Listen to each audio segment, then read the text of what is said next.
দিনের আলোতে ইরানে আক্রমণ শুরু করেছে ইসরায়েল ও মার্কিন যুক্তরাষ্ট্র।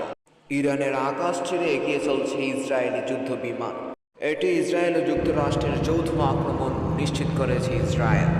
তেহরান সহ ইরানের বেশ কয়েকটি গুরুত্বপূর্ণ স্থাপনা ও শহরে আক্রমণ চালিয়েছে ইসরায়েল। এ মুহূর্তে কমপক্ষে 30টি গুরুত্বপূর্ণ লক্ষ্যে আঘাত হানার কথা জানিয়েছে ইসরায়েলি মিডিয়া। আক্রমণের লক্ষ্যবস্তু হতে রেহাই পায়নি ইরানের সর্বোচ্চ ধর্মীয় নেতা আয়াতুল্লাহ আলী খামেনি সহ মাসুদ পেজিশকিয়ান এবং ইরানের সেনাপ্রধান এবং আরও অনেকেই। ইসরায়েল এই আগ্রাসনের নাম দিয়েছে দ্য শিল্ড অফ জুডিয়া বা জুডিয়ার ডাল।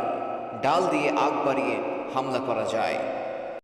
এ পর্যন্ত যে সকল জায়গায় ইসরো মার্কিন হামলা নিশ্চিত হওয়া গেছে: 1. সর্বোচ্চ নেতার কার্যালয়, গোয়েন্দা মন্ত্রণালয়, প্রতিরক্ষা মন্ত্রণালয়, রাষ্ট্রপতির কার্যালয়, পারমাণবিক শক্তি কেন্দ্র সহ আরও বেশ কয়েকটি স্থান।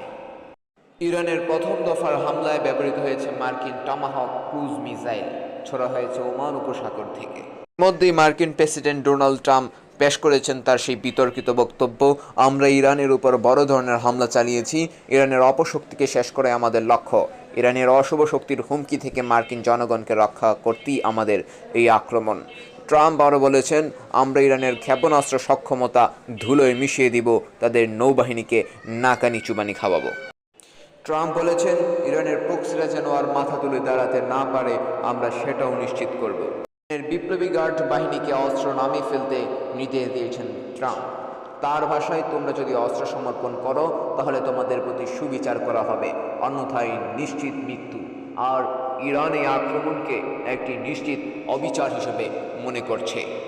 তবে ইরানও চুপ করে বসেনি, শুরু করেছে আক্রমণ। প্রায় 30টির মতো মিসাইল নিক্ষেপ করেছে ইসরায়েলের দিকে, আর সাথে ছুড়েছে ব্যালিস্টিক মিসাইল। দেখা যাক এই যুদ্ধের ফলাফল কী বয়ে আনে বিশ্বের জন্য।